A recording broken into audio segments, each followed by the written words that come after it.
ভূমিকম্পের ব্যাপারে নবী করিম সাল্লাল্লাহু আলাইহি সাল্লাম বলেছেন, আমার উম্মতের মধ্যে ভূমিকম্প, বিকৃতি এবং পাথরের সংঘর্ষ বেড়ে যাবে যখন ওই সমাজে গানের পরিমাণ বেড়ে যাবে, বাদ্যযন্ত্রের সম্প্রসারণ হবে এবং মদ্যপানের পরিমাণ বেড়ে যাবে। আল হাদিস তিরমিজি 2212 নম্বর হাদিস। আপনি কি মনে করেন আল্লাহ রাসূলের কথাটা মিথ্যা হতে পারে? একটাবার তাকিয়ে দেখুন, যদি বিশ্বর দিকে তাকিয়ে দেখেন, টোটাল বিশ্বে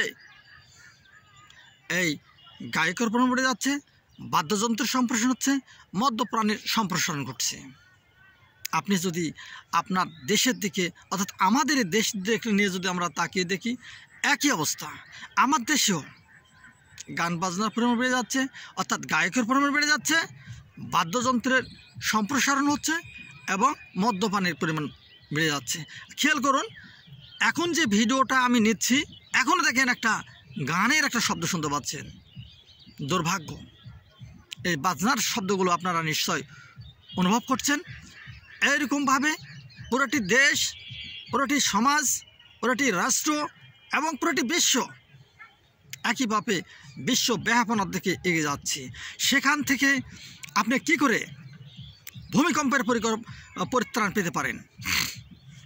আপনি কি করে সেই পাথরের সংঘর্ষ থেকে পরিত্রাণ পেতে পারেন? অন্যান্য নবী এবং রাসূলের যুগে আমরা যদি ইতিহাস দেখি, অনেক বড় বড় আল্লাহর গজব হয়েছে, সে তুলনাতে আমাদের গজব অতি সামান্য। তাই আসুন আমরা এই আল্লাহ সুবহানাহু ওয়া তাআলাকে ভয় করি এবং সমাজ থেকে গান বাজনা, বাদ্যযন্ত্রের সম্প্রসারণ এবং মদের সম্প্রসারণ আমরা কমানোর চেষ্টা করি। দুর্ভাগ্য হলো সত্য, আপনারা সচেতন মহল জানেন, এই সেই দেশ যে দেশে প্রাথমিকে অর্থাৎ এডুকেশনের ফান্ডামেন্টাল যে জায়গা, প্রাথমিকে গানের শিক্ষকের নিয়োগের পরিকল্পনা করে, এই সেই দেশ যেটা হলো 85% মুসলমানের দেশ। একটিবারও কি ভাবা আমাদের দরকার নয়? আমরা গজব থেকে দূরে থাকার চেষ্টা করি। আমরা গজব থেকে কীভাবে দূরে থাকব? আমরা তো সীমা লঙ্ঘন জাতি হিসেবে নিজেকে প্রচারিত করার জন্য আমরা উঠে বেড়ে লেগেছি। সেখানে আমরা গজব থেকে কি করে দূরে থাকতে পারি?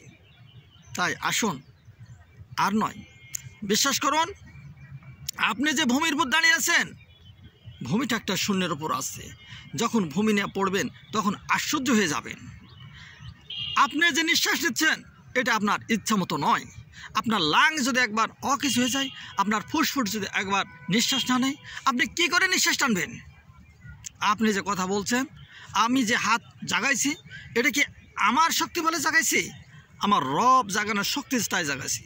তাহলে সমস্ত কিছু যদি পৃথিবীর সেই এক আল্লাহ সুবহানাহু ওয়া তাআলা দিয়ে থাকে, তাহলে কিভাবে তার বিরুদ্ধে আচরণ করতে পারেন? আপনি যদি ইতিহাস দেখেন, অন্যান্য নবী এবং রাসূলের যুগে অনেক বড় বড় আল্লাহর তরফ থেকে গজব এসেছে।